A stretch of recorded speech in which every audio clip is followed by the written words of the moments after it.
Assalamualaikum dear students, hopefully you all will be fine. Today our lecture is about common etiquettes. We have learnt about etiquettes.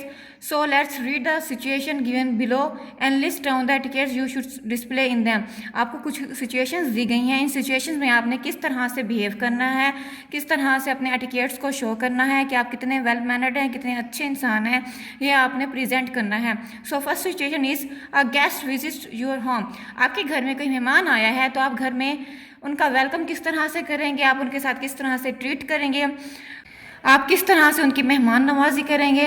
So you should have to do offering a welcome. आपने उनका welcome करना है, अच्छे तरीके से warm welcome करना है, उनको अच्छे तरीके से, यानी उनको महसूस होना चाहिए कि उनके आने से आप लोग बहुत खुश हैं.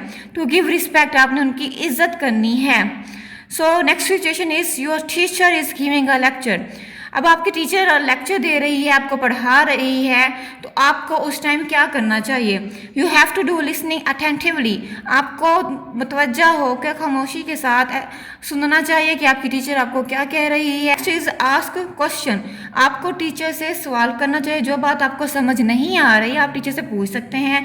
आपको एक बात समझ नहीं आ रही आप दूसरी मरतबा पूछें, लेकिन आपको जब तक बात समझ में नहीं आ जाती आपको तब तक क्वेश्चंस कर लेने चाहिए ताकि आपको वो बात पूरी तरह क्लियर हो जाए. लेकिन आपस में गॉसिप्स नहीं करनी चाहिए. आपने फ्रेंड्स के साथ नहीं बात करनी चाहिए, फ्रेंड से नहीं पूछना चाहिए. जब टीचर क्लास में मौजूद है तो आपको टीचर से ही पूछना चाहिए.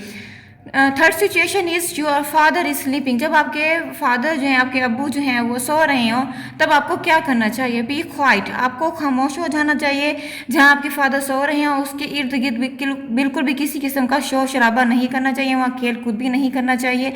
वहाँ पे आराम से उठकर चले जाना चाहिए और किसी और रूम में या प्ले ग्राउंड में या कहीं और जाके खेलना चाहिए या बातें वगैरह जो है वो करनी चाहिए. Next point is don't play. आपको वहाँ खेलना नहीं चाहिए. अपने फादर की स्लीप का ख्याल करें, उनकी सेहत का ख्याल करें, उनके साथ अच्छे से पेश आएँ, उनकी इज़्ज़त करें. आपके घर में जो भी कोई रहता है, स्कूल में जो कोई भी है, आपके बड़े हैं, सबके साथ आप इज़्ज़त से पेश आएँ. छोटे से प्यार करें. लड़ाई झगड़ा मार पिटाई ये कुछ भी ना करें अगर आप एक अच्छा इंसान, वेल मैनर्ड इंसान बनना चाहते हैं. So students, this is today's lecture. I hope you got it. आपने इन सबको इम्प्लीमेंट भी करना है अपनी डेली लाइफ में. किस तरह से अपने घर वालों को ट्रीट करना है, घर वालों के साथ किस तरह से बात करनी है, गेस्ट आ जाएं तो क्या करना है, स्कूल में आ जाते हैं तो टीचर्स के साथ आपने किस तरह से बिहेव करना है, आपको ये सब सीखना चाहिए. अगर आप सीखेंगे तो आप एक अच्छे इंसान बनेंगे, और जब आप अच्छे इंसान बनेंगे, आप दूसरों की इज्जत करेंगे तो आपको भी इन रिटर्न इज्जत मिलेगी. So you have to prepare all of this. Okay, take care. Allah हाफिज़.